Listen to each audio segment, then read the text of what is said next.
right, the Screensavers isn't just about gadgets and clock speed, it's about geek culture as a whole. Today's Geek Library pick is an underground gem. Heather Frank, associate producer for the Screensavers, is here to review the instant anime classic Metropolis. Hi, Morgan. Hi Heather, how you doing? Good, how are you? So there's a Fritz Lang movie called Yes. Metropolis.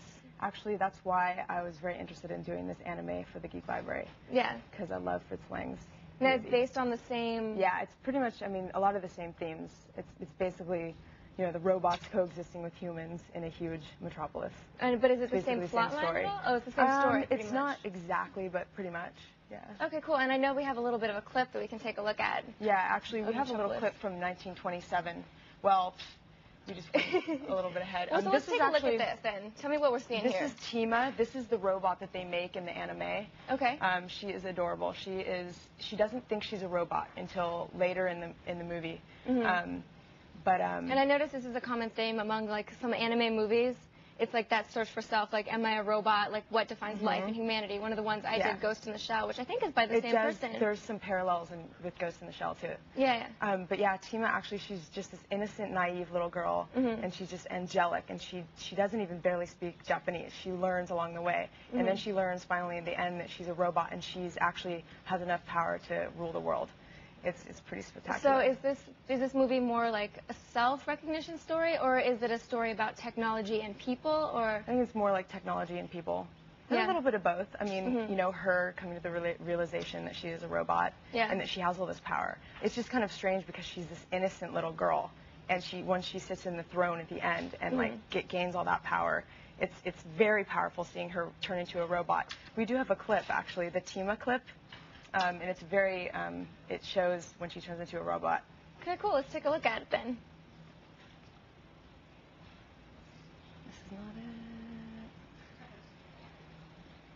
it. So, that was cool, but that gave us like a good idea of like what kind of the style of the animation of the movie was. Yeah.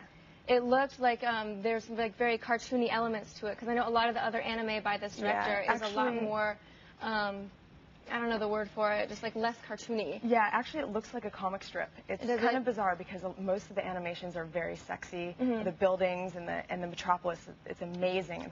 The details are so intricate. And then characters like Tima and some of her friends are very multidimensional, really beautiful animations. But most of the characters are really flat. They have fluffy like feet and buggy eyes, and you just don't relate to them because they're so one-dimensional. So are the robots more interesting and the people are more cartoony, or is it just more of who the story focuses on? I would say more of the inhabitants of the Metropolis are flat, and the robots are pretty multidimensional. Here's it looks like there's some pretty creative robots in this too. Yeah.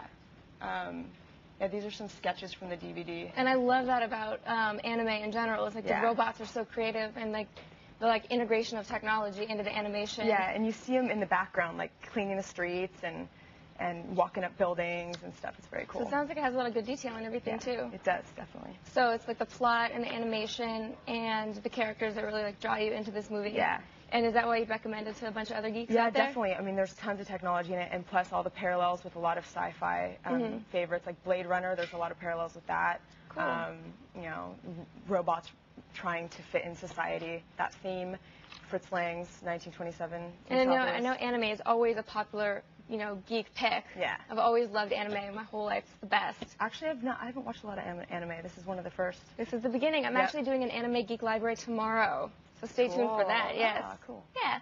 So now for more information on this cool flick, go to thescreensavers.com and read Heather's article. I've read it. It's very interesting.